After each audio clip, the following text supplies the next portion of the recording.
Hello, everybody, and welcome back to another episode of the Mayor Tyler Moore Show here on the Kokomo Post, partner with Robert Miller and Son Furniture. My name is Drew Larison. This is Mayor Tyler Moore, a.k.a. MTM. Mr. Mayor, how are you? Great. It's wedding week, so it's crunch time. My daughter gets married on Saturday. Oh, my gosh. So we're finalizing things. How's that going? It's becoming real. It's becoming real. Are you ready? I'm ready. Okay. Just about ready.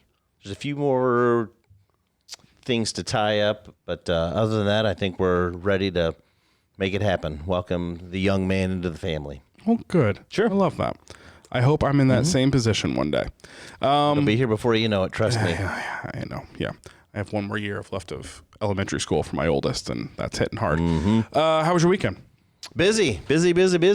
So all kinds, again, a little bit of wedding planning going on, but joined with a group from Mount Pisgah Missionary Baptist Church, celebrating their 100th anniversary of shepherding God's people here in the Kokomo community. So a big gala on Friday night, and then their worship service yesterday morning. So pleasure of joining Pastor Anderson and all the fine folks at Mount Pisgah and celebrate all that they've been doing.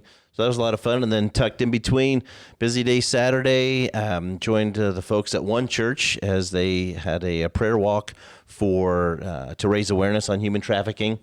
So one of those things that kind of flies under the radar, but that is very important to keep watch out and continue to raise awareness.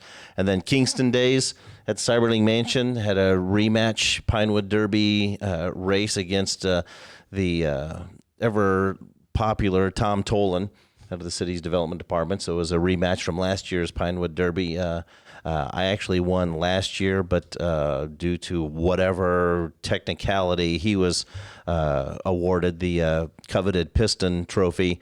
And this year, my corn on the cob car lost its wheel during one of the heats. No. But again, maybe due to the same technicalities as the prior year, I was donned the winner this year, and so left with the coveted Piston Trophy. Well, congrats. Thank you. It's a big deal. And then, of course, Saturday night, Bruise on Buckeye, man. Bruise on Buckeye. It was happening, man. Freaking cool event for Kokomo. Oh, my gosh. It was great. I mean, the weather was perfect. I mean, there was a ton of people, a lot of great food. It was just I heard from multiple people they need this in a bigger location, because there actually were a lot of people like waiting to get in because the street has a capacity, right? The event had a capacity in the street, and like they had to wait till people left and then you were let in. But the thing is, it's Bruise on Buckeye. Yeah.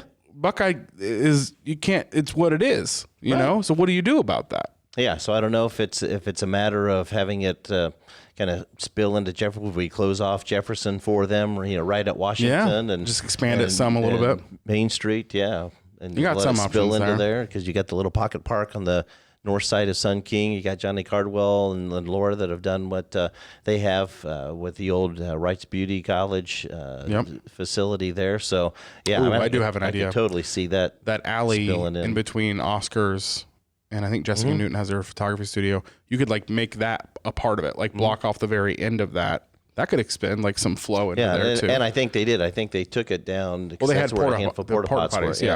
Yeah. But definitely huge options. Successful event. Well done, Kyle Gibson and the team over at the Coterie. That is one of the largest like tourism things in Kokomo that take place. Like just thousands of people come every year for that. Once again, like crazy amount of local breweries as well as just breweries from all over the state. It was really cool. It was really great event. Action Jackson, DJ guy, he's so freaking good. He is a DJ. He like really knows his audience well, because there was a lot of like millennial love songs going on there. It wasn't just like hip hop DJing. Like would throw in like a Vanessa Carlton, but it was like a DJ version. Oh, it was so good. So good. Every time I was like, that's a good one. That's a good one. I was out there dancing. We had a good time. Yeah. All right. What's going on at City Hall this week? What's going on at City Hall this week? We're scrambling right now before the rain sets in to try to get a few more street projects addressed. But outside of that, just working through day-to-day business, still meeting with developers to try to get housing started, which is coming soon. But yeah, a lot of business as usual. Okay. All right, folks. So I am seeing a bunch of questions come in the live chat. So thanks for sending those in today. I see like a few active people in there, so I really appreciate that. I got those questions added to my list. Usually I'm doing that as I'm going, but I had a lot the front of the show. So Perfect. You want to get into it? Let's get into it. All right. First question today. How about Robert Miller and Son Furniture? Well, we can talk about them too, because this is the last time we'll do this ad read in July. Because July is coming to a close on Thursday, which school starts on Thursday locally too. Still drives me. I know. It's just crazy. It is wild. But they get longer spring breaks and things like that. So it's just what it is. But during this hot summer, shop for handcrafted Smith Brothers furniture so that you can relax in luxury while indoors. Enjoy a 30% off discount on all Smith Brothers furniture pieces. Robert Miller & Son has the guaranteed lowest prices in town. So come in today and seize these savings. 30% off Smith Brothers. That's a big deal, because that's a really quality furniture. Amish made furniture in Indiana here. I think Bern, Indiana is right. They're up in Bern, Indiana. So go and into Robert Miller & Son, get that 30% off, and we'll go from there. All right, first question today is from Lori on Facebook. It is one about rent cost here in Kokomo. Okay. I've lived here all my life, and I don't want to move, but since the rent has tripled, I have to. I was paying $650 in 2017, and now in 2024, I pay $985. Not quite tripled, but this is base rent. After I include the extras, it's around $1,200. Unless they are going to offer $19 or $20 at some of the restaurants or retail, it's impossible. I know why people are homeless now and have 3 jobs. Can you explain to me why the rent has risen so much? Not all of us can get jobs. Some have to be on disability. Lori on Facebook.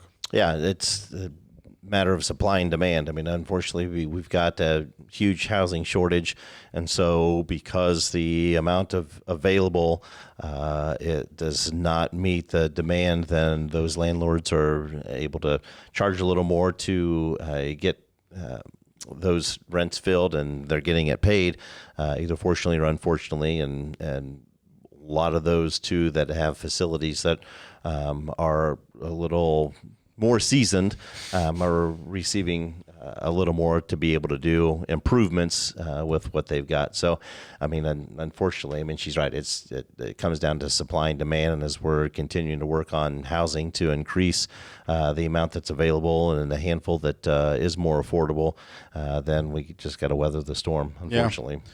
Well, a big part of that too is just the interest rates in general. If you're living or renting in a property that someone bought, back in 2020, where the interest rates were down to like 2%, and let's say somebody else since then has now also purchased that property, but that interest rate is like 7%.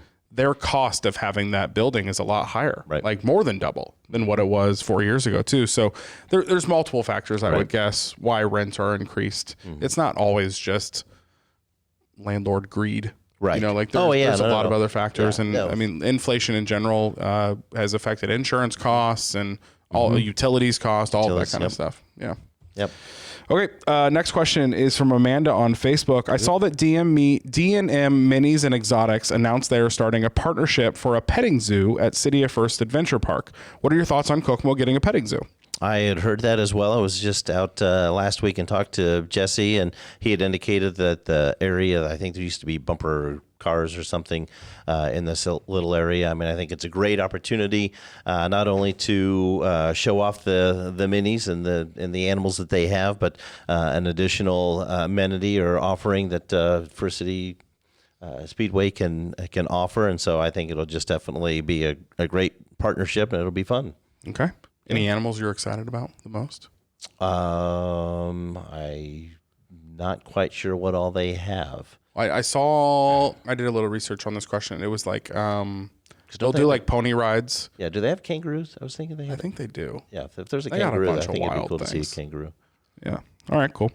Next question is from Urban Bug on Instagram. Sounds like the streets are never going to get paved. Bah humbug. Not really a question. Oh, just a comment. Yeah. That's it. That's all I got. Yeah. So unfortunately, some streets won't, at least this year, and some will. And so it's that delicate balance that we've got to do. I mean, we've talked about it before. we run an assessment of the streets and the quality and volumes and such, and then prioritize and rank them, and then try to gear our paving plan each year accordingly. And yes, unfortunately, with the over 340 miles of streets and alleyways that we've got to get to, there's only so many we can, and unfortunately can't get to as many, because I think we try to shoot for between 8 and 11 miles worth of either streets or alleyways each year, and a lot of that depends on Mother Nature and the amount of resources or other events that take our time or attention away from repaving. So try to get to them. But if there's some that they're talking about specifically, if it's generally all of them, yep, I get it. I mean, we can't. I mean, I would love to be able just to shut everything down and have enough money and asphalt and such to do more than we can, or than we can each year. But it's a challenge. It's frustrating. Gotcha. Next question is also from Instagram on an account name that I don't know how to pronounce. So what about Indian Heights? The city wanted to annex us in so bad, but continually would neglect to service the roads. Yeah, so I'm trying to think when Indian Heights was annexed in, but I mean, they're right. I mean, it's kind of the same way out there. With all the areas that were annexed as well as those were already in the city limits. Same type of assessment that's done. I mean, if you run through Indian Heights, it's kind of piecemealed. Some get attention and some don't. And it's just a matter of rotating through there and working those specific ones in when we're in the process of trying to address others. Okay. So. Next question, which there's a few from a guy named Amos in the live chat. Ooh. Amos says, I got a question to ask you. Where Party City went out of business in the Markland Mall, ice skating rink would be nice location there, and Big Lots going out of business in a Malibu Jacks style business would be awesome there as well. Okay. Not sure what a Malibu Jacks is. Yeah, I'm not sure either. But if he's got connections for Malibu Jacks, and if they're interested, like I said, a lot of those, because they're privately owned and commercial and leased to businesses and such, we'd love to be able to work with anybody who might be interested in leasing those spaces. The ice skating rink probably take a little bit of extra money and resources to get it that type of facility there, and if it would be large enough for something small like that. But yeah, I think that would be cool, and if folks are interested in developing that, we'd be happy to talk to them and see how the city could help. Well, it looks like Malibu Jacks, because he actually had another question about the same topic. It's like an indoor theme park. Oh, got it. Oh, is that the one over at Tippecanoe Mall? I think is it in Lafayette. Yeah, it's in Lafayette. It has like a mini golf course. Yeah. Oh, wow. Yeah, so that'd be good. Maybe whatever happened, there was a putt-putt course in Kokomo over on... I mean, when we were wee lads, Kings. It was over on... So there was a putt-putt, I mean, the actual putt-putt back on La Fountain, where Clifford Signs sits now. Okay. When we were little kids. What was the one I was thinking But the one, it's at Kingsway out west on Boulevard. Yeah. And so now whatever happened to that? Stellhorn's Campers or Outdoors is there. They've not done anything, with that. They had tossed around the idea of possibly, if we are able to someday work out a deal with the railroad to acquire that rail line and put a trail in, that would be an ideal trailhead. And I know the folks at Stellhorn said they'd be more than happy to work with the city if that were to become a possibility of a potential trailhead if we were able to secure that line. Gotcha. So always goes back to the railroad.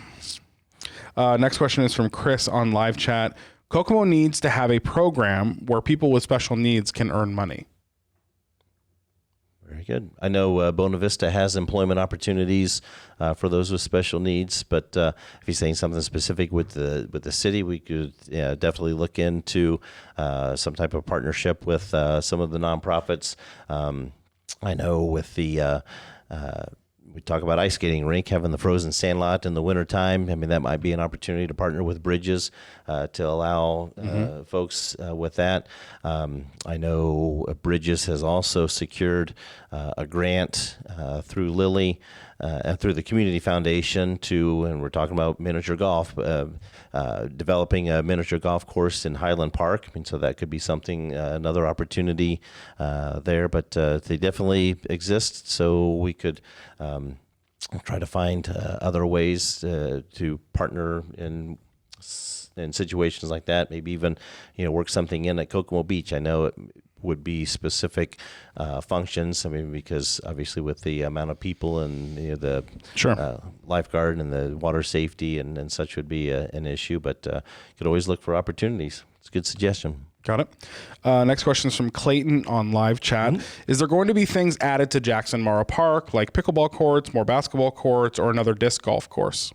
None of the above are in the plans now. I can see pickleball coming probably before the other two. With the amount of folks out there, disc golf would be a little challenging unless we look on the east side of Webster. Out for that.